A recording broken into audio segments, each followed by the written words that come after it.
Hi, my name is Karen Richey, and I work for Purdue University Extension in Marshall County.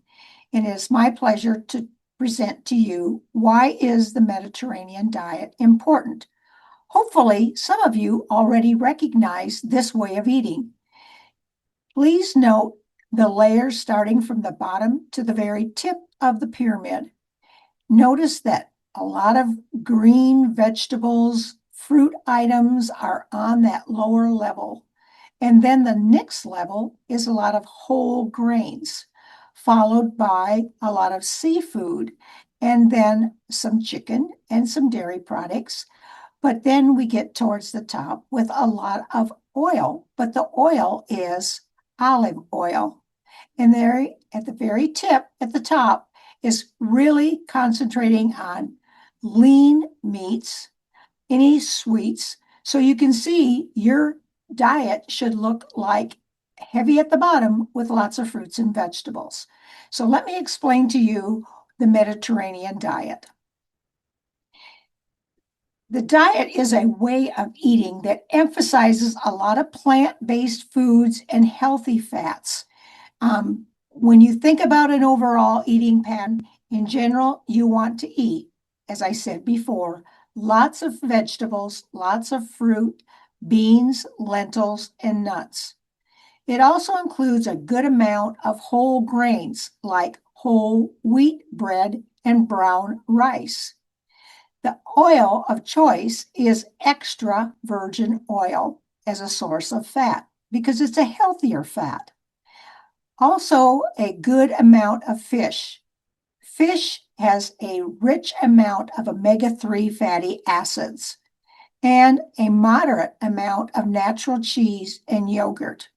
But this is not all of the items in a Mediterranean diet. It also focuses on little or no red meat, choosing poultry, fish, or beans instead of red meat. It also includes little or no sweets, sugary drinks, or butter. The Mediterranean diet requires a moderate amount of wine with meals. Notice I said requires, but if you don't drink, don't start. The Mediterranean diet is based on the foods that people traditionally use to eat in countries like Italy and Greece. With some of the benefits that are available for the Mediterranean diet, let's think about the research behind those benefits. And as you can see here, the Mediterranean eating patterns are linked with a reduced risk of coronary artery disease, which helps prevent heart attacks and strokes. It also can help prevent type 2 diabetes and premature death. The diet also supports a body's weight that's healthy for you. So there are numerous benefits, including a eating pattern that supports healthy blood sugar levels, blood pressure, as well as cholesterol. It also supports a healthy balance of gut bacteria and microorganisms in your digestive system. The diet also lowers your risk for certain types of cancer, and it definitely slows the decline of brain function as you age. So you can see there's lots of research behind this. It's just not one of those fluke type gimmicks of a diet. So the benefit and results is basically you want to limit the saturated fat and trans fats. Now, when we talk about limiting the saturated fats, you need some saturated fat, but only in small amounts. Eating too much saturated fat can actually raise your LDL, which is known as your bad cholesterol. A high LDL raises the risk of plaque, which builds up in your arteries. It also encourages healthy unsaturated fats, including omega-3 fatty acids. Those are healthier for you. The unsaturated fats promote healthy cholesterol levels, support your brain health, and combat inflammation and healthy blood sugar levels. It also limits your sodium. So eating foods high in sodium can actually raise your blood sugar, a greater risk for heart attack or stroke. It also has a benefit that making sure that you limit the refined carbohydrates, and that includes sugar. So when you do so, you might think of foods high in refined carbohydrates because they definitely allow your blood sugar to spike. And they also give you excess calories without much nutritional benefit. And last but not least, favors food high in fiber and antioxidants. And because this Mediterranean diet does so, these nutrients help reduce inflammation throughout your body. It helps maintain your healthy blood sugar levels, and antioxidants protect you against cancer by warding off free radicals. So, a lot of benefits there as a result of staying on a Mediterranean diet or lifestyle. So let's look at this. And let's just take a focus. Basic steps to an eating plan.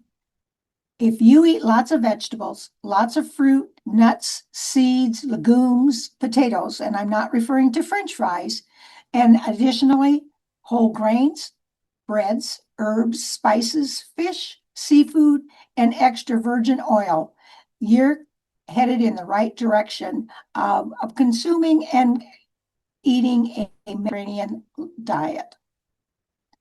Tell me, does that not look good on that slide? I think we all should eat that way. So when I talk about nutrients, I want you to realize that this way of eating is what we refer to as a dense nutrient diet. And that includes nutrients that work together to help your body. There is really no single food or ingredient responsible for the Mediterranean's diet benefit. Instead, the diet is healthy for you because it's a combination of nutrients that it provides. The Mediterranean diet works by giving you an ideal blend of nutrients that harmonize to support your health. With that being said, there always is some pros and cons, and I want to bring them to the table for you to understand. So it's easy to implement. It provides diverse food options. Everyone in the family can follow the Mediterranean diet, both at home, at a restaurant, maybe a family event. And so I'm seeing everyone in your family. It doesn't have to be for just a person who may be having some health complications. You can eat what you love with such variety of whole, fresh foods available as an option. It's easy to build meals based on this way of eating. For example, rather than a sausage and pepperoni pizza, you could choose a pizza with vegetables topped with some cheese. Fresh foods like fruits and vegetables allow you to add volume into your meals for fewer calories. So, what are the pros and cons? Well, this is maybe the cons part of it. There are no known long-term risks to following the Mediterranean diet. However, consumption of milk, a source of calcium, is limited. You can drink skim milk and eat low-fat cheese and yogurt in small amounts.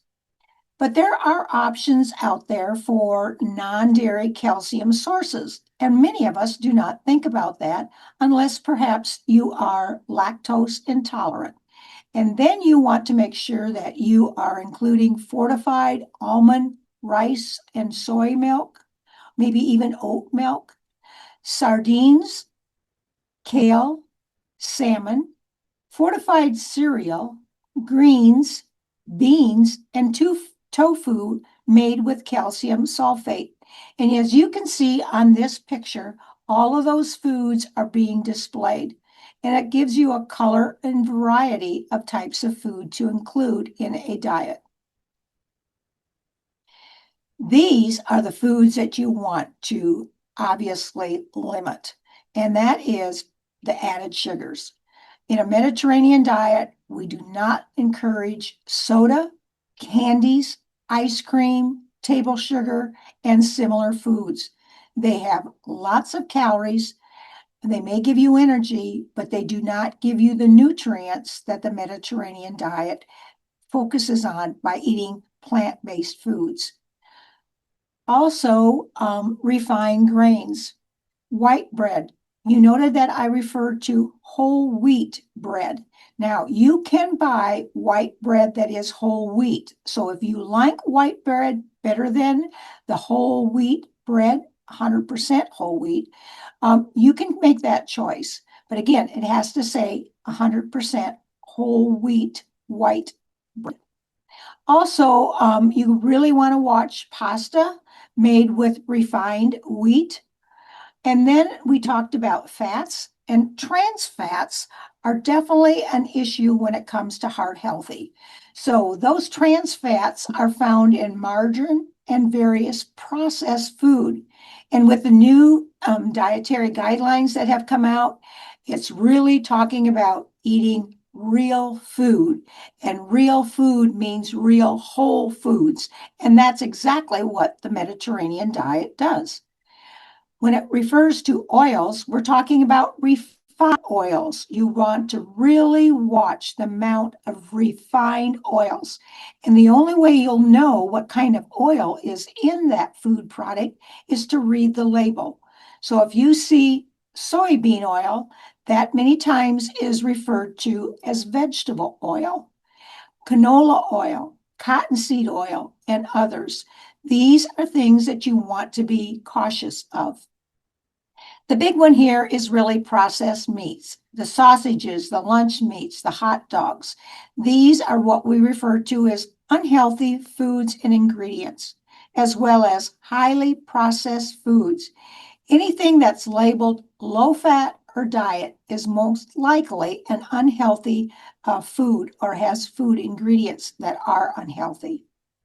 One of the questions I get a lot of times when I'm doing programs is I refer to the extra virgin oil. And why is that better than regular oil, olive oil, so to speak?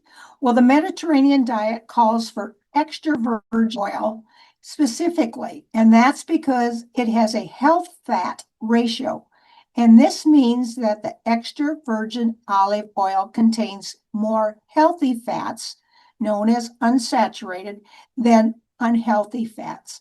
Um, So basically, your olive oil, your extra virgin olive oil, really contains more healthy fats, and those are your unsaturated than the unhealthy fats, which are the saturated.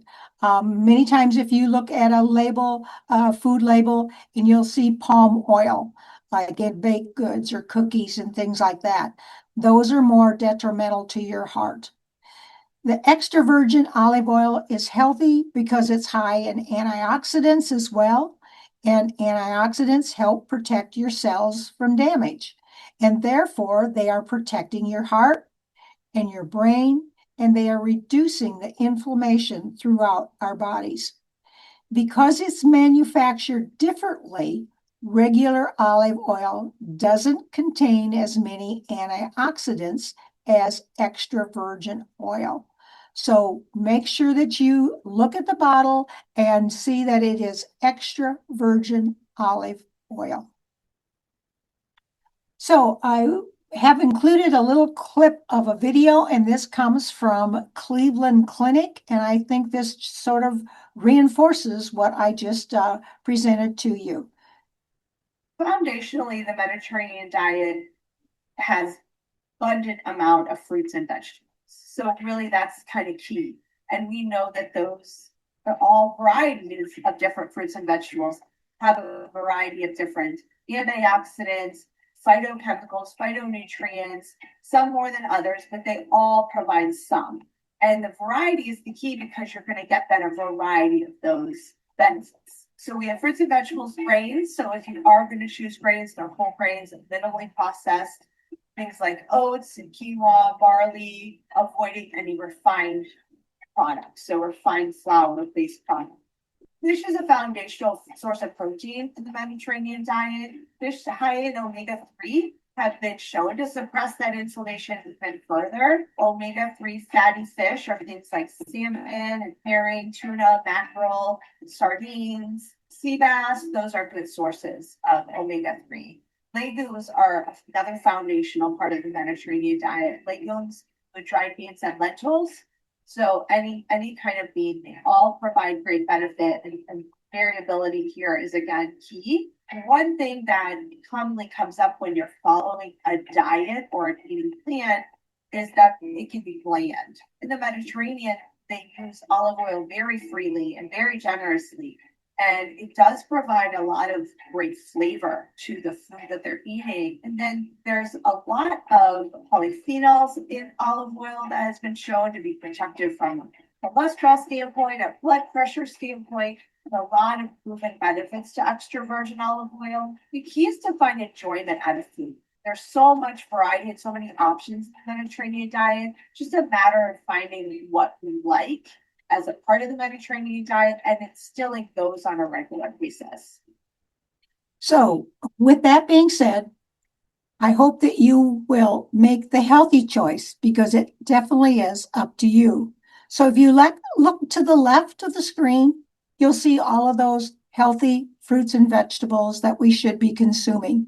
If you look to the right of the screen, you will see the foods that we must limit in ordinary to have a healthy diet. I hope this has been beneficial for you, and I hope that if you have any questions, you feel free to reach out to myself, Karen Richey, at Purdue Extension in Marshall County. And not last but least, don't forget, you need to fill out the Qualtrics survey for this presentation for your employee wellness program. I hope you have enjoyed this. Thank you, and I want to make sure that you understand these are two excellent references as well as resources.